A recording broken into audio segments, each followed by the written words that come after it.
So I'm sure you've heard the saying, more millionaires are made during a recession than at any other time. Historically, this has actually been the case, but we've seen a rise in what we call Finfluencers, who are financial influencers or financial gurus online. And one of my subscribers had asked me to weigh in to this trend where a lot of Finfluencers are recommending that now is the best time to get rich. It's a once in a lifetime opportunity. This is the best time to get invested in the financial market. Is that true? Let's talk about it. If you're new here, hello and welcome. My name is Olajumoke. I work as an investment banker. I'm also a chartered financial analyst. On this channel, we talk about everything from investing to personal finance, wealth creation, as well as self-development. So there are two things I'd like to address or talk about today. The first thing I'd like to talk about is the rise in Finfluencers or financial gurus online and whether or not you should be taking financial advice from people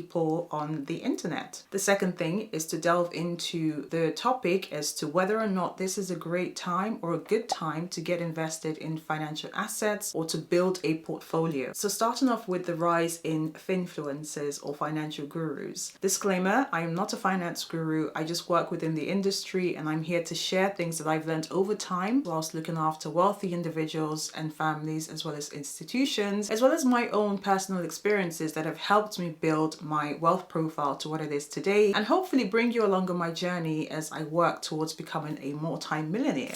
A few days ago, I was actually sent an article by a friend of mine, and this article was talking about the rise in influencers or financial gurus online and whether or not people should be taking advice from them. First thing I will say is that of course it is helpful to have someone who perhaps you respect, someone who is well established in the world of investing, who's done it for a while, who understands the markets perhaps better than you do. It's always good to have that sort of guidance. Another salient point that was raised in this article, and I 100% agree with, is that you should always conduct research of your own. Please do not just invest blindly alongside someone on the internet or someone on YouTube. And this is particularly because everyone's risk profile is different. So that finance guru on YouTube who has just invested $1 million into some call options or some put options on a stock, my guess is that they are in a different financial situation than you might be. An individual like that may have £10 million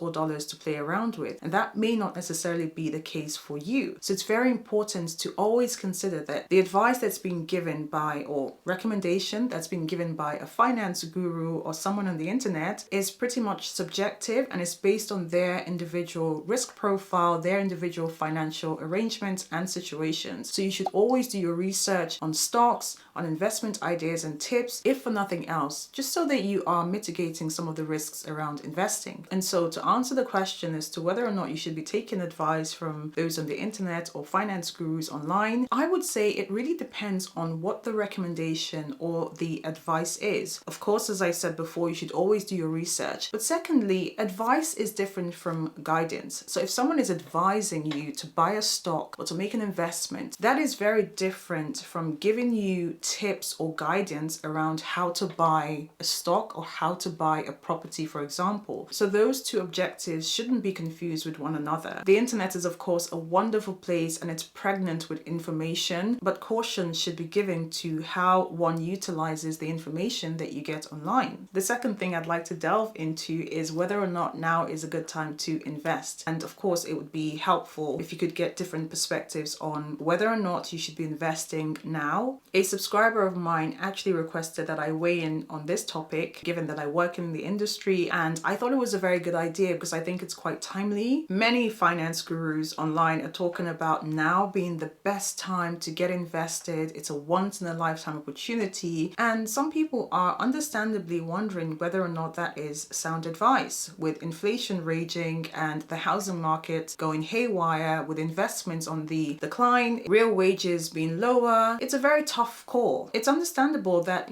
people are concerned about investing at this point in time. In my personal opinion, this is an opinion, this is not advice. Any time is a good time to get invested. The second thing I'd like to highlight is that when these gurus or finfluencers are talking about now being a great time to make wealth and amass that wealthy lifestyle that you've always envisaged for yourself, they are referring to long-term objectives. And I always say this in my videos, I'm not a day trader, I'm not a short-term trader. It doesn't mean that I don't take short-term positions, but on a whole, my investment objective, my investment timeline is on the long term. So what they mean is that because in the financial markets at the moment, there are some quality names that are experiencing discounts in terms of historical prices, now might be a good time to maybe consider getting into that stock or that investment that you've been pondering about for so long but always thought was too expensive. You get the idea. Given that financial markets are struggling at the moment and global markets are struggling generally, and we're headed towards a potential recession, you will see that upward trend in your investments over time. Now, I believe this is what they're speaking to. They're not saying that becoming wealthy is formulaic in the sense that if you got invested today, you will become a millionaire tomorrow. No. What they're talking about is the fact that prices are compressed. A lot of companies are seeing volatility in their stock prices, and it's not necessarily because of the fundamental health of the companies. It may be more to do with the technicals in the markets, or indeed maybe more sector specific. Yesterday, we heard about the unfortunate news of Bed Bath & Beyond going bankrupt. We're hearing about the de-dollarization of the world. So much is going on, but that's the financial markets, and this is the way things work. So imagine if you bought this stock about a year ago thinking that there will be some sort of a resurrection in terms of the pricing of the stock or perhaps the performance of the company, and you're left with a stock that's now worth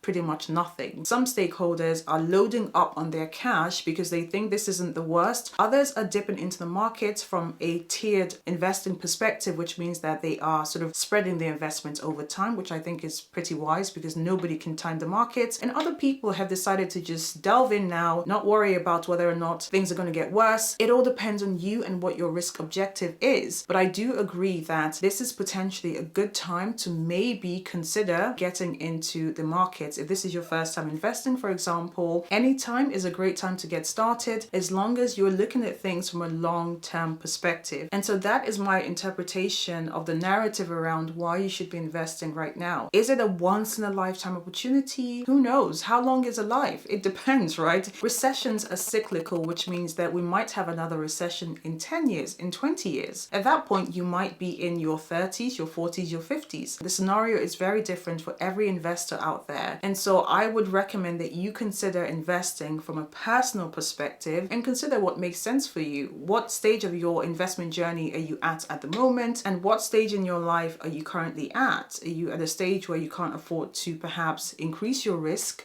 tolerance because you have a family to look after or you have dependents? Or are you at the stage where you feel that you can take on more risk for more rewards in the longer term? It all comes down to you, your preferences, your long-term objectives, and nobody can know that better than you. So I hope this video has been helpful. If you are new here and haven't subscribed, go ahead and hit that subscribe button so you don't miss any of my new videos. I'll see you next time.